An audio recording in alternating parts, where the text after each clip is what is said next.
Hello नमस्कार दोस्तों, आज आप देख रहे हैं हमारे YouTube channel LK super 50 classes. दोस्तों, हमने हिस्ट्री के दूसरे चैप्टर मौर्य काल से लेकर आपको गुप्त काल की सफर कराएंगे इस वीडियो में। अगर हमारा वीडियो आपको अच्छे लगे तो लाइक करें, सब्सक्राइब करें और दोस्तों में शेयर करें। अच्छा लगे तो करिएगा, ना लगेगा तो नहीं करिएगा, लेकिन देखिएगा जरूर, ठीक है। और इस तरह की सारे history, geography, pol science, home science जो भी सब्जेक्ट बनते हैं आर्ट्स के अंतर्गत, वो सारे सब्जेक्ट आज से स्टार्ट हो रही है हमारे YouTube channel LK super 50 classes में, जिसमें मैं आज आपको मौर्य काल से लेकर के गुप्त काल की के लिए जो है ना हमारा जो चैप्टर है उसको मैं इसमें कवर करेंगे। दोस्तों, सब काम माँ सरस्वती की कृपा से ही शुरू होते हैं और इस संसार में जो भी हुआ है माँ सरस्वती की कृपा से ही हुआ है। तो आज माँ सरस्वती की वंदना करते हुए मैं अपने कार्य को आरंभ करता हूं, है ना। जय माता जी। आइए दोस्तों, हमारा जो YouTube चैनल है LK सुपर 50 क्लासेज, मेरा YouTube चैनल है LK सुपर 50 क्लासेज, जिसमें क्लास 12th का हिस्ट्री का मैं सेकेंड चैप्टर का कवर करूंगा। लेसन 2 है जो मौर्य काल से गुप्त काल तक का मैं सफर को आज तय करूंगा। चलिए बिना समय गवाए आइए, छोटी मोटी इंट्रोडक्शन है मेरा, जान लीजिए, फिर मैं शुरू करेंगे आज का चैप्टर। दोस्तों, यह जो वीडियो है, जो भी बच्चे बिहार बोर्ड में आर्ट्स की तैयारी कर रहे हैं उन बच्चों के लिए काफी इंपोर्टेंट होगा, ठीक है। हिस्ट्री का है ना MCQ है, जिसमें यह हमारा छोटी सी इंट्रोडक्शन है LK super 50 classes, Shahbazpur, Riga, Sitamarhi, Bihar.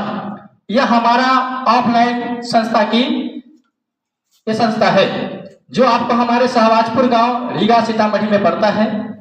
आप भी अगर जो ऑनलाइन पढ़ते हैं पढ़िए, अगर ऑफलाइन में अगर लगे कि कोई दिक्कत हो, किसी प्रकार की परेशानी हो, आप कहीं भी पढ़ रहे हैं, दिक्कत नहीं है, आप हमारे संस्था में आकर के अपनी जो भी प्रॉब्लम है उसको सलूशन ले सकते हैं। यह हमारी छोटी सी पता है, जरूर मिलने की कोशिश कीजिएगा। आगे आइए दोस्तों, कहा जाता है अक्सर, और किसी ने कहा है तो अच्छे नहीं कहा होगा। क्या कहा सुनिए, विकल्प बहुत मिलेंगे, विकल्प बहुत मिलेंगे मार्ग भटकाने के लिए, विकल्प बहुत मिलेंगे मार्ग भटकाने के लिए, संकल्प एक ही काफी है मंजिल तक जाने के लिए। संकल्प मौर्य काल से लेकर गुप्त काल, मौर्य काल से लेकर गुप्त काल। चलिए छोटी सी इंट्रोडक्शन समझिए। यह है ना आपका, जिस समय हमारा देश पूरा जनपदों में था बंधा हुआ, उसी समय का यह हमारा नक्शा है। उस समय जो हमारा जनपद था वह 16 जनपदों में बटा हुआ मेरा भारत था। 16 जनपदों से मिलकर एक मेरा भारत का निर्माण हुआ था, और उनका नाम उस समय क्या था, हमारे भारत का अलग अलग जनपदों का नाम क्या था, उसी का यह मैप है। देखिए, पहला है, सबसे ऊपर होता है कंबोज, है ना। ये सब है, कंबोज है, कुरु है, कौशल है, मल्ल है, कोसी है, मगध है। यह हमारा मगध है। इसी बिहार जो है ना, आज जो बिहार जो जानते हैं आप, यह बिहार कुछ समय पहले मगध कहलाया करता था, और मगध भी एक जनपद हुआ करता था। कहने को तो काफी छोटा था, लेकिन बहुत शक्तिशाली जनपद हुआ करता था हमारा मगध। चलिए बिना समय गंवाए शुरू करते हैं आज का चैप्टर। चैप्टर क्या है, मौर्य काल से गुप्त काल की सफर, ठीक है। चलिए प्रश्न देखिए, पहला प्रश्न आपके है ना बोर्ड स्क्रीन पर है। आप लोग भी अपने कमेंट कीजिएगा आंसर, बाद में तो मैं आंसर बताऊंगा ही, पहले आप लोग देखिए और कमेंट कीजिएगा मेरा आंसर क्या होगा। चलिए पहला प्रश्न पढ़कर दिखाता हूं आपको। कहता फूट डालकर, कह रहा है फूट डालकर विजय प्राप्त करने का कार्य सर्वप्रथम किस राजा ने किया था, है ना। कहता है फूट डालकर विजय प्राप्त करने का, है ना, फूट डालकर विजय प्राप्त करने का कार्य सबसे पहले किस राजा ने किया था। ऑप्शन है अजातशत्रु, पुष्यमित्र, अशोक और समुद्रगुप्त। ऑप्शन है अजातशत्रु, पुष्यमित्र, अशोक और समुद्रगुप्त। तो बता दे बाबू, है ना, फूट डालकर शासन करने का जो नीति अपनाया था वो अजात शत्रु ने अपनाया था, अजात शत्रु ने अपनाया था। तो इस प्रकार से ऑप्शन क्या हो जाएगा, अजात शत्रु। अब बात करते हैं समुद्रगुप्त को, तो समुद्र पूरी पृथ्वी को जीतने का सपना रखा था, पृथ्वी को जीतने का सपना रखा था, जो पूरे पृथ्वी को जीतने का सपना रखा था। अशोक एक महान सम्राट थे जिन्होंने है ना बौद्ध धर्म को अपने देश से लेकर के विदेश तक पहुंचाने का काम करा था, बौद्ध धर्म को अपने देश से लेकर के विदेश तक पहुंचाने का कार्य किया था अशोक ने। इस तरह से अगला प्रश्न देखिए, आपके अगला प्रश्न क्या है, देखिए अगला प्रश्न है जीवक वैद्य कौन था, जीवक वैद्य कौन था। ऑप्शन है जीवक वैद्य था, क्या कहा है प्रश्न है, जीवक वैद्य था। तो जीवक वैद्य था मौर्य वंश का, हर्यक वंश का, गुप्त वंश का या कुषाण वंश का। तो पहले कुछ समझिए, है ना। जीवक वैद्य सबसे पहले हमारा मगध है, मगध का सबसे पहला राजा बना था, उसका नाम था बिंबिसार। बिंबिसार बुद्ध के समकालीन राजा हुआ करते थे। इनका है ना, इनका ही राज वैद्य था जिसका नाम था जीवक।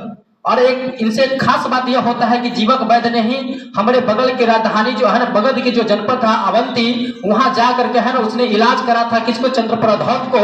और उसने जब ठीक हो गया तो अपना पूरा राजपाट क्या कर रहा था, बिंबिसार को दे दिया किया था। और उससे पहले बिंबिसार और अवंती राजा चंद्रप्रद्योत से बहुत जलन हुआ करता था। और देखिए कहता समय का चक्र ऐसा आता है ना कि बड़े बड़े को झुका देता है दोस्तों। तो इस प्रकार से जीवक वैद्य हमारे हर्यक वंश के राजा हुआ करते थे, हर्यक वंश के राजा हुआ करते थे। अगला प्रश्न समझिए, अगला प्रश्न है इंडिका का खोज किसने किया था, इंडिका का खोज किसने किया था। दोबारा ऑप्शन है कौटिल्य ने किया था, मेगास्थिनिस किया था, अल्बरूनी किया था या इतिशंग ने किया था। तो मैं आपको बता दूं इंडिका का खोज जो किया था ना, इंडिका का खोज किया था मेगास्थिनिस ने किया था। मेगास्थिनिस ने कैसे किया समझिए, मेगास्थिनिस जो था ना वह यूनानी राजदूत, यूनान के राजदूत हुआ करता था। यूनान के शासक सेल्यूकस निकेटर का यह क्या था, है ना राजदूत था। उन्होंने जब है ना सेल्यूकस निकेटर हमारे भारत आया तो उसने है ना यहाँ के है ना अपनी बेटी हेलेना से विवाह किससे कर दिया, चंद्रगुप्त मौर्य से कर दिया। और जब वहां से गए तो उसने अपना राजदूत बनाकर इस मेगास्थिनिस को जब यहाँ भेजा, मेगास्थिनिस जब आया तो यहीं रह गया और यहाँ रहकर पूरे भारत के सौंदर्य को पढ़ा, पूरे बिहार के सौंदर्य को पढ़ा, हमारे मगध का सौंदर्य को पढ़ा। और मगध की पूरे सौंदर्य पढ़ करके उसने क्या कर दिया, एक पुस्तक की रचना कर दिया जिस पुस्तक का नाम है इंडिका। दोस्तों समझ में आया होगा। आगे का प्रश्न देखिए क्या है, एक एक प्रश्न आपको समझा दूंगा, कहीं से कोई दिक्कत नहीं होगा, कहीं से कोई डाउट नहीं होगा, इसकी गारंटी है बाबू। देखो आगे अगला प्रश्न है यूरोप का समुद्रगुप्त कौन है, यूरोप का समुद्रगुप्त कौन है। तो बाबू ने यूरोप का समुद्रगुप्त ऑप्शन कह रहा है हिटलर है, नेपोलियन है, बिस्मार्क है या है मुसोलिनी है। तो आपको पता होगा कि यूरोप का जो है ना समुद्रगुप्त है उसको किसको संज्ञा दिया गया है, नेपोलियन को दिया गया है। इसमें एक प्रश्न और भी पूछ देता है आपसे कि है ना कि भारत का नेपोलियन कौन था, पूछ देता है भारत का नेपोलियन कौन था, भारत का नेपोलियन कौन था। तो भारत का नेपोलियन की जब बात करेगा आपसे तो आप सीधा बता दीजिएगा कि समुद्रगुप्त था, समुद्रगुप्त था, समुद्रगुप्त था, ठीक ना, कहीं से कोई दिक्कत नहीं होनी चाहिए, है ना। अगला प्रश्न है 5वें नंबर प्रश्न है, बहुत अच्छा प्रश्न है, देखिए क्या है। कहता है किसके अभिलेख में भूमि दान का उल्लेख मिलता है, किसके अभिलेख में भूमि दान का उल्लेख मिलता है बाबू। तो कहता है ऑप्शन है अशोक, समुद्रगुप्त, प्रभावती गुप्त या इनमें से सभी।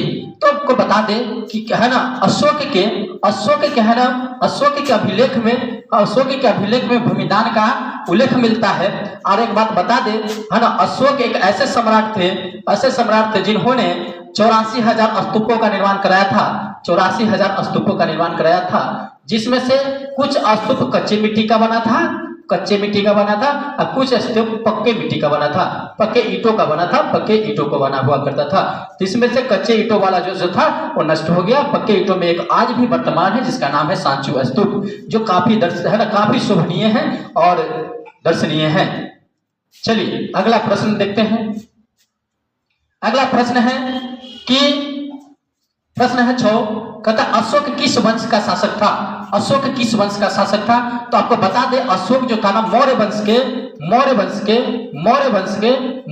के तृतीय शासक हुआ करता था, मौर्य वंश के तृतीय शासक हुआ करता था।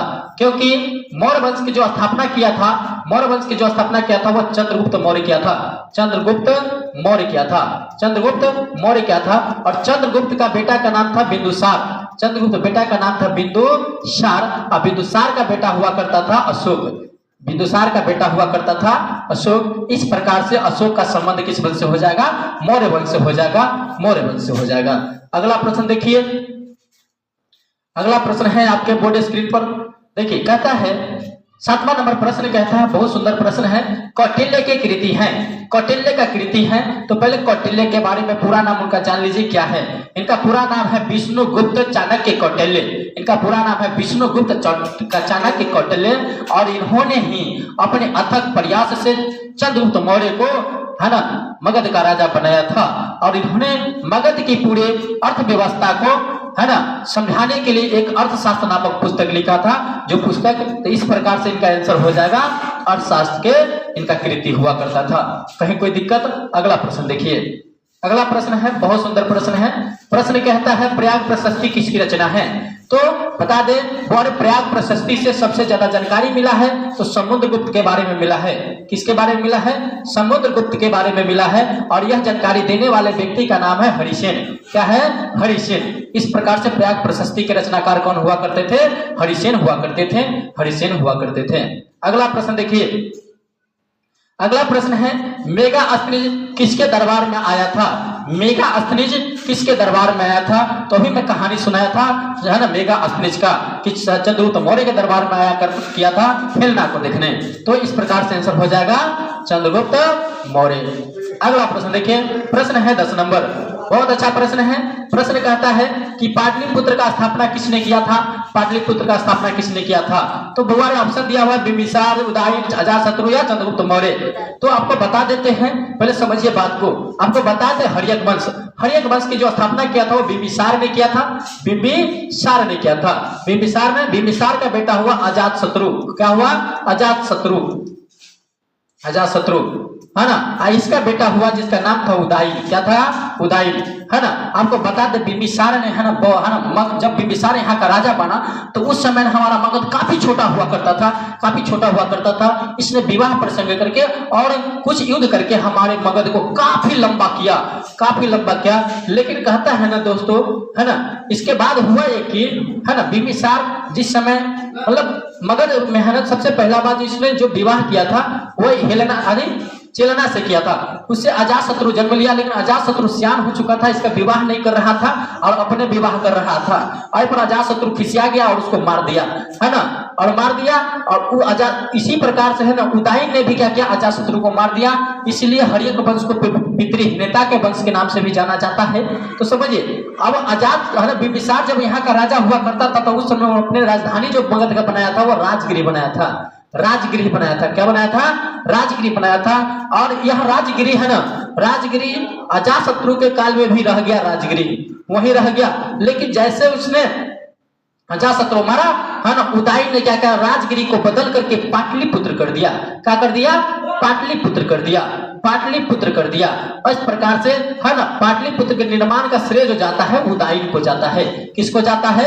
उदयन को जाता है, उदयन को जाता है। ऑप्शन अगला देखिए क्या है। अगला कहता है नवरत्न रत्न किसके दरबार में रहा करता था? नवरत्न किसके दरबार में रहा करता था? नवरत्न किसके दरबार में थे या रहा करता था? ऑप्शन है अशोक, अशोक, कनिष्क, समुद्रगुप्त या चंद्रगुप्त मौर्य, है ना, चंद्रगुप्त विक्रमादित्य। तो आपको बता दे कि है ना नवरत्न किसके दरबार में रहा करता था? तो है ना चंद्रगुप्त है ना विक्रमादित्य के दरबार में रहा करता था। और मध्यकाल में पूछेगा तो अकबर के दरबार में रहा करता था, अकबर के दरबार में रहा करता था। हो गया, खत्म। अगला प्रश्न देखिए, प्रश्न 12 नंबर है, बिना समय गंवाए थोड़ा तेजी में चलेंगे। देखिए प्रश्न कहता है अभिज्ञान शकुंतलम का लेखक कौन है या अभिज्ञान शकुंतलम के रचनाकार कौन है? बात सेम है, अभिज्ञान शकुंतलम के रचनाकार कौन है या लेखक कौन है? ऑप्शन कह रहा है कालिदास जी है, बाणभट्ट है, हरिसेन है या पतंजलि है। तो आपको बता दे बाबू कि है ना अभिज्ञान शकुंतलम की बात करें या मेघदूत की बात करें, है ना, इन दोनों का लेखक जो है ना वो कालिदास जी है। और हमेशा यही एग्जाम में पूछने को देखने को मिलता है, यह प्रश्न हमेशा बिहार बोर्ड में देखने को मिलता है कि अभिज्ञान शकुंतलम का लेखक कौन है? तो कालिदास कालिदास है, या मेघदूत का लेखक कौन है? तो कालिदास है। क्या बोलेगा? मेघदूत का लेखक कौन है? मेघदूत। क्या हो जाएगा? मेघदूत। आइए, मेघदूत का लेखक भी हो जाएगा कालिदास हो जाएंगे, कालिदास हो जाएंगे। आगे अगला प्रश्न देखिए, अगला प्रश्न काफी इंपोर्टेंट प्रश्न है। देखिए तीसरा है ना, 13 नंबर प्रश्न कहता है, 13 नंबर प्रश्न कहता है कि प्राचीन भारत में अभिलेख की शुरुआत किस शासक ने किया? है ना, प्राचीन भारत में अभिलेख का शुरुआत किस शासक ने किया? ऑप्शन है अशोक ने किया, समुद्रगुप्त, चंद्रगुप्त, या इनमें से कोई नहीं। तो आपको बता दें कि प्राचीन भारत में जो अभिलेख का शुरुआत किया था, आपको बता दें किसने किया था? अशोक ने किया था, अशोक ने किया था, अशोक ने किया था। अशोक के अभिलेख को 3 भागों में बांटा गया था, स्तंभलेख, गुहालेख, है ना, इस तरह का है ना, उसे 3 भागों में बंटवाया था। चलिए अगला देखिए प्रश्न, अगला प्रश्न है मेगा अस्त्रिज कौन था? मेगा अस्त्रिज कौन था? तो आपको बता दें मेगा अस्त्रिज एक राजदूत हुआ करता था, राजदूत हुआ करता था। कहाँ का? यूनान का राजदूत हुआ करता था, यूनान का राजदूत हुआ करता था, यूनान का राजदूत हुआ करता था। कहीं से कोई दिक्कत नहीं है। अगला प्रश्न देखिए, अगला प्रश्न कहता है कि मौर्य साम्राज्य का प्रथम शासक कौन था? मौर्य साम्राज्य के प्रथम शासक कौन था? तो मौर्य साम्राज्य का जो प्रथम शासक था उसका नाम था चंद्रगुप्त द्वितीय, सॉरी चंद्रगुप्त मौर्य। कौन थे? चंद्रगुप्त मौर्य थे, है ना। मौर्य साम्राज्य का प्रथम शासक जो हुआ करते थे वो चंद्रगुप्त मौर्य हुआ करते थे। बिंदुसार की बात करें तो बिंदुसार द्वितीय शासक हुआ करता था, ये चंद्रगुप्त मौर्य के बेटा हुआ करता था। और अशोक की बात करें तो अशोक है ना मौर्य वंश का तृतीय शासक हुआ करता था, बिंदुसार का बेटा हुआ करता था, बिंदुसार का बेटा हुआ करता था, बिंदुसार का बेटा हुआ करता था। कहीं से कोई दिक्कत? और महेंद्र की बात करें तो महेंद्र अशोक का बेटा हुआ करता था, अशोक का बेटा हुआ करता था, अशोक का बेटा हुआ करता था। हो गया। अगला प्रश्न देखिए, है ना, ये 15 प्रश्नों का हमने श्रृंखला लेकर आया था और इसी तरह का सारे वीडियो हम आपको है ना चैप्टर वाइज लेकर आते रहेंगे, है ना। कहते हैं दोस्तों, है ना,